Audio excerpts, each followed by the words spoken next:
What's up mga masters? Nandito na naman tayo sa panibagong araw, panibagong kabanata na naman ang pagsasama-samahan natin ngayon guys. Magandang gabi mga masters, bali ngayon po ay 4 na videos po ma-upload ko po sa aking YouTube channel. Tama nga mga masters, 4 na videos nga po ang ma-upload ko po.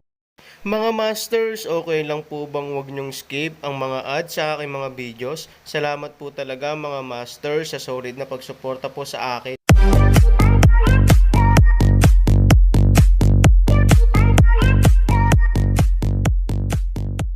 Bali mga masters, kung bago ka pa lang po sa aking YouTube channel, please click the subscribe button, lalong-lalo na po yung notification bell guys, para maging connected pa rin tayo sa isa't isa at maging updated kayo sa mga susunod ko pang video.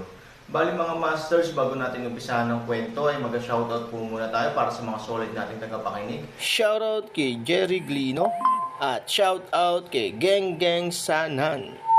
Yun na nga mga masters, no? Bali hindi na ito patagalin. In 3, 2, 1, let's go! Kabanata 2441 hanggang 2445. Nagpadala ang Imperial Court ng isang tao upang makita ang Aaron. Nagtatakang tanong ni Ranyi. Walang ibang pagpipilian si Gejong-lin kundi tingnan si Ranyi. Ano ang nakakagulat dito? Paanong hindi mabibigyang pansin ng Imperial Court ang paglitaw ng ganoong kalakas na tao? Napakahalaga para sa isang bansa na malaman na ang isang Supreme Master. Kahit na si Jishi ay hindi kailanman lumahok sa anumang digmaan, ang pagkakaroon ng Jishi mismo ay bubuo ng isang hindi nakikitang panggigipit sa kaaway. Kung alam ni Zia at Chang'e na may isa pang Jishi sa Imperial Court, matatakot sila. You shut yourself up all these years. Walang nakakagulat dyan, sabi ni Gejong-lin. Dahil nasa tamang landas ang auction house ni Ranyi, talagang hindi niya binigyang pansin ang mga makamundong gawain. Dahil nasugatan si Ranyi sa kanyang mga unang taon, wala siyang kakayahan sa aspetong iyon maliban sa hindi makapagsanay. Sa makatuwid, ang kanyang buhay ay halos sa punto ng walang pagnanais at walang pangangailangan. Nagkulong siya sa kanyang lumang bahay at ayaw niyang harapin ang mga bagay na ito. Dahil alam ng Imperial Court ang Aaron, kung ang Aaron ay handang tumulong sa atin, si Ziman Chang ay hindi dapat manggahas na manggulo. Bagamat ang pamilya Zeman ay makapangyarihan, hindi sila handang lumaban kay Emperador Zun. Sabi ni Ranyi, bagaman mayabang si Zeman Chang, hindi siya maglalakas loob na hamanin si Emperador Zun. Kung hindi, siya ang magiging pangalawang pamilya ng piyansa. Sabi ni Gejong-lin. Huminga ng malalim si Ranyi at sinabing, ngayon bahala na si Aaron kung willing siyang tumulong sa amin o hindi. Nasabi ko na sa kanya na kung willing siyang lumapit, magiging followers niya kami ng Ge family. May ideya ka ba? Tumawa si Gejong-lin, at napakasaya. Aniya, hindi ko ine-expect na napakaganda pa pala ng utak ng matanda mo. Hindi lang tulong ang kailangan mo, kailangan din ng suporta. Paanong hindi ito magugustuhan ni Gejong-lin? Isang malaking karangalan para sa pamilya ng GE na maging isang entourage ng isang mahusay na master. Kung mayroong master bilang tagapagtaguyod, hindi na kailangan pang bigyang pansin ng pamilyang Ge ang pamilya Zeman sa hinaharap. Nakangiti si Ranyi, ngunit hindi siya nag-iisip ng malalim. Gusto lang niyang ipakita ang kanyang use value sa harap ng Aaron. Kung tutuusin, gusto niya ang tulong ni Aaron, na walang kabuluhan. Feng Yanin. Nagising na lang si Jiang Yingying na nakatakip ang ulo sa kanyang mga kamay, at masakit ang kanyang ekspresyon. Uminom ako ng kaunting alak kagabi, na humahantong sa halatang sekwelay ngayon. Para sa kanya na madalang uminom, napaka-uncomfortable ng ganitong pakiramdam. Ngayon pa lang ay nakalimutan na niya ang nangyari kagabi at lalong hindi kung bakit siya umiinom. Dadalhin kita sa Aaron. Sa oras na ito, sinabi ni Fei Linger kay Jiang Yingying. Kagabi, sa pamamagitan ng pagiging lasing ni Jiang Yingying, nagtanong si Fei Linger ng ilang bagay na gusto niyang malaman, ngunit sa pinakakritikal na issue, nakatulog si Jiang Yingying dahil sa sobrang pag-inom niya. Ngayon ay may napakahalagang mensahe si Fei Linger. Sinabi ni Jiang Yingying kagabi na nanggaling sila sa ibang lugar, ngunit sayang at hindi nagkaroon ng pagkakataong magtanong si Fei Linger. At hindi na niya pinaplano na ulitin ang lumang lansihin, dahil tiyak na magiging mapagbantay si Jiang Yingying tungkol sa pag-inom, at hindi na siya muling bibigyan ng ganoong pagkakataon. Nang marinig na gusto niyang makita si Aaron, agad na naging matino si Jiang Yingying. Ngayon na, hindi na makapaghintay si Jiang Yingying na magtanong. Now of course, I know where he is, and his place is safe now, so dapat walang problema. Sabi ni Fereng. Tara na. Agad na tumayo si Jiang Yingying, para sa kanya, ang makita ang Aaron ang pinakamahalagang bagay, kaya ayaw niyang maghintay ng ilang sandali.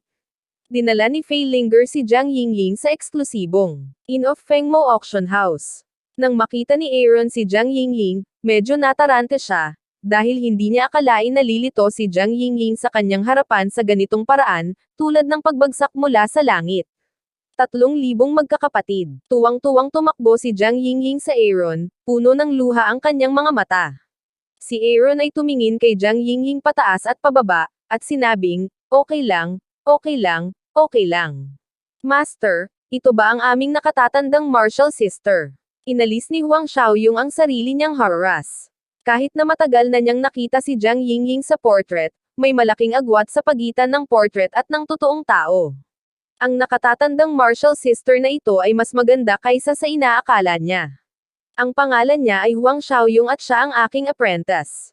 Ipinakilala ang Aaron. Hello po tita. Ito si Warner, isang kaibigan. Matapos ipakilala ni Aaron si Bai Ling Warner, nakatuon siya kay Fei Linger. Sa oras na ito, nagulat siya na si Fei Linger ay kasama ni Jiang Yingying. Paanong magkasama ang dalawang ito? Ang kanyang pangalan ay Fereng. Pansamantalang sinabi ni Aaron. Jiang Yingying ngiti, sinabi, nakilala namin kahapon, dinala niya ako upang makita ka. Aaron disguised kanyang mood pagbabago. Nakasalubong ko siya sa gate kahapon. Nagkataon na nakita ko siya sa picture, kaya naalala ko ang itsura niya, paliwanag ni Fereng. Simula nung nagkita tayo kahapon, bakit mo siya dinala ngayon? Tanong ni Aaron, hindi mo ba alam kung gaano karaming tao ang naghahanap sa iyo sa Fengshangcheng ngayon? Hindi ako sigurado kung kapatid mo siya. Fei Linger a face magnanimous explanation way, magiting, wala ka bang ibang mga bagay? Sabi ni Aaron kay Huang Xiaoyong. Sinabi ni Huang Xiaoyong nang hindi nagiiwan ng anumang bakas, oo, mayroon pa akong ilang mahahalagang bagay. Hindi ko ipagpapaliban ang iyong kapatid na mag-usap tungkol sa nakaraan. Warner, Fei Linger, sabay na tayo. Pagkaalis ng tatlo, tinanong ni Aaron si Jiang Yingying, kasama mo ba si Fei Linger? Oo, sabi niya kilala ka niya, kaya sinundan ko siya sabi ni Jiang Yingying, may tinatanong ba siya sa iyo? Patuloy na nagtanong si Aaron, hindi, ngunit marami siyang sinabi sa akin tungkol sa iyo sa lungsod ng Longyan. Kapatid na Aaron, hindi ko inaasahan na magiging manugang ka muli, nakangiting sabi ni Jiang Yingying. Sa Fei Linger bilang isang tao, paano niya masasabi ang mga bagay na ito kay Jiang Yingying nang walang dahilan? Ipinakita niya na sadyang malapit siya kay Jiang Yingying, para ma-relax ni Jiang Yingying ang kanyang pagbabantay, wala talaga siyang tinanong sa iyo. Muling kinumpirma ng Aaron. Umiling pa rin si Jiang Yingying. Sa oras na ito, naamoy ni Aaron ang amoy ng alak ni Jiang Yingying at sinabing, kailan ka uminom? Tinakpan ni Jiang Yingying ang kanyang ulo at sinabing, napakarami ko kagabi. Nanlumo ang puso ni Aaron at sinabing, uminom ka ba kasama si Fei Linger? Oo, walang pagdadalawang isip na sabi ni Jiang Yingying. Nang makita ang inosenteng ekspresyon ni Jiang Yingying, pumalakpak ang puso ni Aaron. Kapag lasing ang mga tao, masasabi nila ang kahit ano. Kung sinasamantala ni Fei Linger ang oras na ito, malamang nasasabihin ni Jiang Yingying sa Fei Linger ang lahat ng mga bagay na hindi niya dapat sabihin. Tingnan ng Aaron na nagtanong ng napakaraming tanong, at ang kutis ay hindi masyadong maganda, si Jiang Yingying sa wakas ay napansin ang isang bakas ng pagkakamali, tinanong si Aaron, Kuya Aaron, ano ang problema, ano ang mali kay Fei Linger? Tiyak na may mali sa Fei Linger. May dahilan siguro kung bakit siya lumilitaw sa tabi niya. Higit pa rito, laging nakabantay si Aaron dahil siya ang unang taong hindi nakikita ni Aaron sa ngayon. Para siyang ordinaryong tao na hindi nag-practice, pero iba siya sa mga ordinaryong tao. This is a very terrible thing, because it means that her realm is probably higher than Aaron. Wala lang. I'm just asking. Don't forget where we are. You can't trust others easily. Ayaw ni Han Sanchen na sisihin ni Jiang Yingying ang kanyang sarili para dito, kaya itinago niya pansamantala ang kanyang mga alalahanin, ngunit kailangan pa rin niyang paalalahanan si Jiang Yingying na hindi niya masyadong mapagkakatiwalaan si Fei. Ang mukha ni Jiang Yingying ay marangal. Naiintindihan niya ang kahulugan ng mga salita ni Aaron, na nagpapakita na ang relasyon sa pagitan ng Aaron at Failinger ay hindi kasing lapit ng kanyang inaakala. Nakita ko, bukas ang simula ng auction. Pagkatapos ng bukas, natatakot ako na hindi na tayo magkakaroon ng tahimik na buhay. Hindi mapigilan ni Aaron ang buntong hininga. Sa mahabang panahon na siya ay nasa Xuanyuan World, ang Aaron ay hindi pa nahihirapan. Maging ito ay ang pamilya Chen o ang unang Imperial Court, Aaron ang may kontrol. Ngunit sa pagkakataong ito, masyadong marami ang kinasasangkutan nito, at mayroon ding unang maharlikang pamilya sa korte ng Imperial, na tiyak na makagawa ng maraming ingay. Kuya Aaron, ang tahimik ko at ang boring. Nakangiting sabi ni Jiang Yingying. Kakaibang kulay ang ipinakita ni Aaron sa kanyang mga mata at nakangiting sinabing, hindi ko akalain na nagiging palaaway ka ngayon. Kuya Aaron, gusto kong malaman kung gaano ako kalakas. Hindi ko pa talaga nasusubukan. Sabi ni Jiang Yingying. Huang Longhol. Ang nangyari sa lungsod ng Fengshan ay nasa ilalim ng kontrol ni Emperador Zun. Nagpunta sina Ge Zhonglin at Ziman Chang sa lumang bahay para malaman kung sino ang auctioneer ng Shengli. Pagkatapos Ziman Chang malubhang nasugatan tumakbuyi pumunta upang makita Aaron na may pinsala, na kung saan nakumpirma ang mga hinala ng kanyang mga subordinate bago. Ayon sa kasalukuyang sitwasyon, ang Aaron ay dapat ang auctioneer ng Shengli. Ang resultang ito ay nakakagulat, ngunit tila makatwirang pag-isipan ito ng mabuti. Pagkatapos ng lahat, ang Shengli at iba pang mga kayamanan ay hindi maaaring magkaroon ng mga ordinaryong tao, at ang Aaron ay talagang may lakas na magkaroon ng mga ito. Pumunta si Ran Yi sa Aaron para tulungan siyang lutasin ang problemang dulot ni Ziman Chang, mahinang sabi ni Emperor Zun.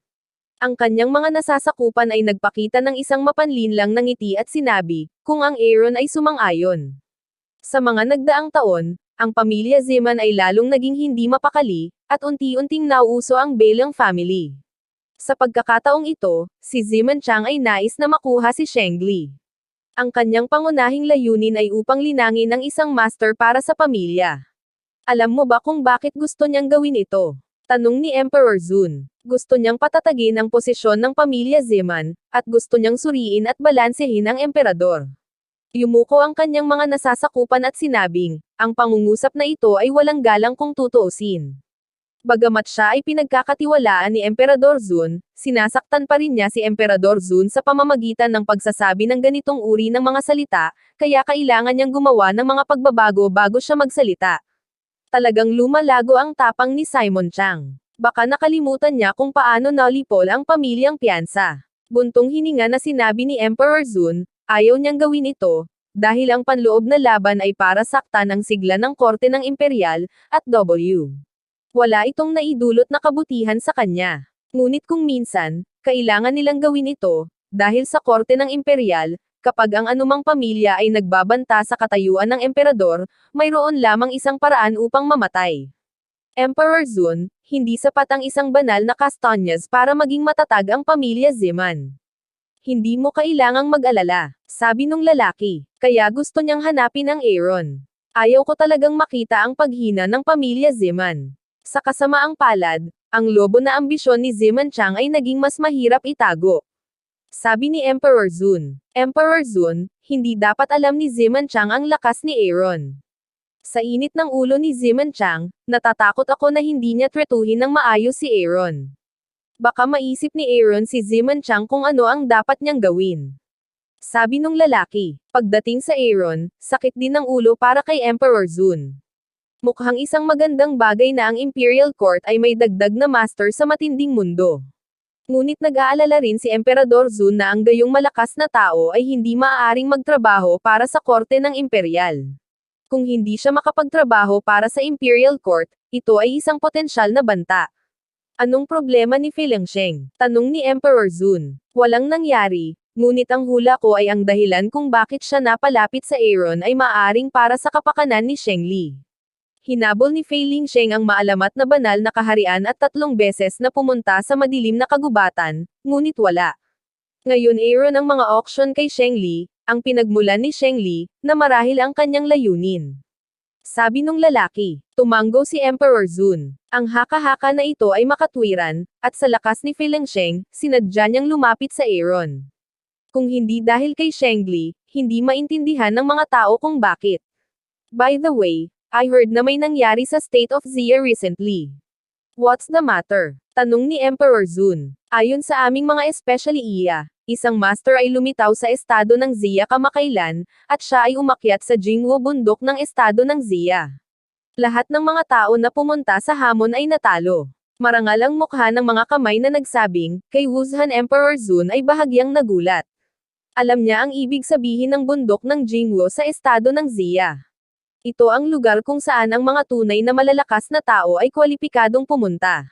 Bukod dito, ang pinakamakapangyarihang tao sa estado ng Zia ay dumaan sa bundok ng Jingwo. Masasabing ito ay isang banal na lupain na hinahabol ng lahat ng mga practitioner. Hindi mabilang na mga tao ang gustong makapasok sa bundok ng Jingwo. Ngunit ang tuktok ng bundok ay hindi isang abalang lungsod, hindi lahat ay maaaring pumunta, kwalipikadong tumayo sa tuktok ng bundok upang tanggapin ang hamon, ang kaharian ay dapat na pambihira, mayroon bang mas detalyadong impormasyon?